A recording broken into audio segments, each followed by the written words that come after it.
First, I want to shake your hand. Thank you for your service. I appreciate that. I had to put my Philly vet pin on. Yeah, You know, yeah. I represent. Interestingly enough, Okay. I didn't identify as a veteran when I got out of the military. Man, yeah. I got out of the military. I was a little bit bitter because I felt like I was abandoning my sailors that are still out at war. It was 2006, so we're still fighting this war. In the same breath, I had a little bit of resentment because I was coming home, and when we came back from Iraqi Freedom, we didn't come home to fanfare. You know, we didn't come home to the parade. You know, we came home and people were just like labeling us broken. So it took me probably a decade before I even identified as a veteran and part of the veteran community. So that was really tough transition in there. But now, man, I fully embrace it. I embrace the veteran community, and because they've embraced me, and it still allows me to serve. So talk about your involvement in the veteran community here in Philadelphia. Yeah, I love it, man. I didn't know it was here. I just serious. I did not know that there was a veteran community in the greater Philadelphia area when I got out.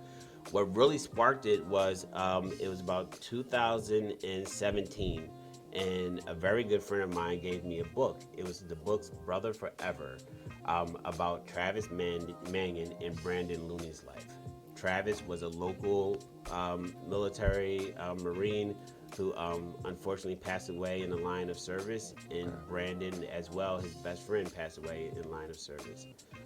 But in the book, Travis utters this line that sticks with me and called me into action, and it was almost like my life mantra being put to words. Okay.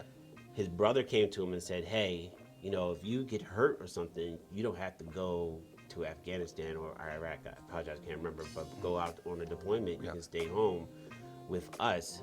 His brother was playing, but Travis got real serious. Okay. He said, I trained for this. I prepared for this. I know the language. The rest of my team is dependent on me. If not me, then who?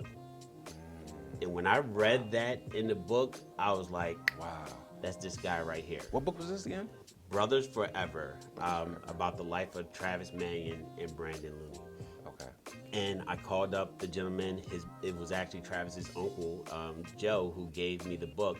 I called him up the very next day. I said, sign me up.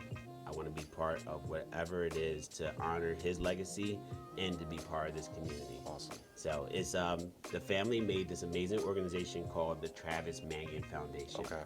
And what they do is they empower veterans like me and Gold Star family members to build character and leadership in the future leaders of our nation. Right.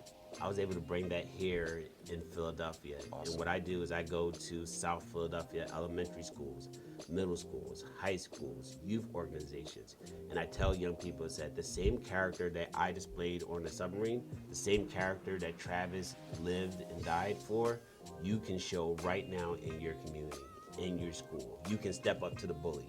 You can help clean up the environment. You can help clean up the neighborhood. Right. Like, you can put your character in action today. And it's fueled me ever since. It's been, I wear it on my wrist every single day to remind me that I need to be of service to my community.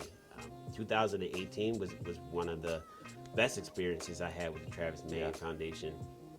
I wind up meeting the son of the athletic director from Parkland High School. Okay.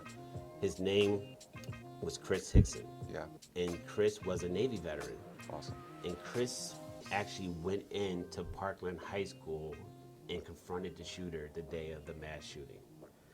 Unfortunately, he gave up his life, but he saved many kids' lives by barricading himself up against a door so that the shooter couldn't get to the other students.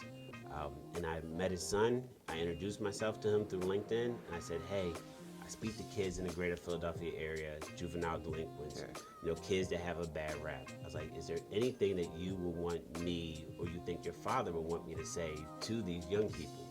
And he responded back on LinkedIn the very same day, and he said, I got you. I'm gonna write you a 2-page letter. He wrote me a 2-page letter, and I would go around the city, and I'd actually travel up and down the East Coast, explaining the character that his father presented that day.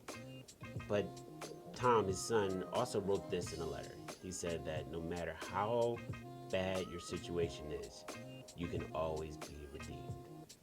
and for him to have that grace, grieving for his father and the loss of his father, that meant the world for me. So we actually won the foundation's national award that year for the work we did honoring his father. All right, pause again. Let's let that breathe. Dude, you are coming with haymakers today. No, it's yeah, man. I'm just honored to be a part of the solution. Really. Yes, definitely. That's my number one goal. Definitely, and just to have a moment of silence for all the people that you mentioned that lost their lives, showing heroic, and courageous endeavors for us. So, moment of silence. All right.